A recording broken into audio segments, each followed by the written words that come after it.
इकडे पाणी पुरवठा मंत्री गुलाबराव पाटील यांनी नाशिकमधील भगूर नगर परिषद निवडणुकीच्या प्रचारात चांगलीच फटकेबाजी केली आहे।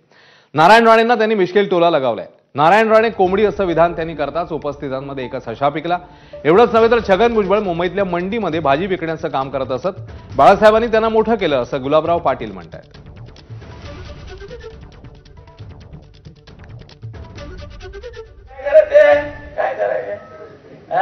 कोंबडी विकायचे असं आहे, तुम्ही वेगळा अर्थ काढू। हे भगूर म्हणजे कठीण गाव दिसतंय मला। नाही नाही तसं नाही म्हणत आपण। आपल्या पक्षाचे युतीचे आहेत ते, आपलं लव्ह मॅरेज आहे त्यांच्याशी। मी पान टपरीवाला तर रिक्षावाले,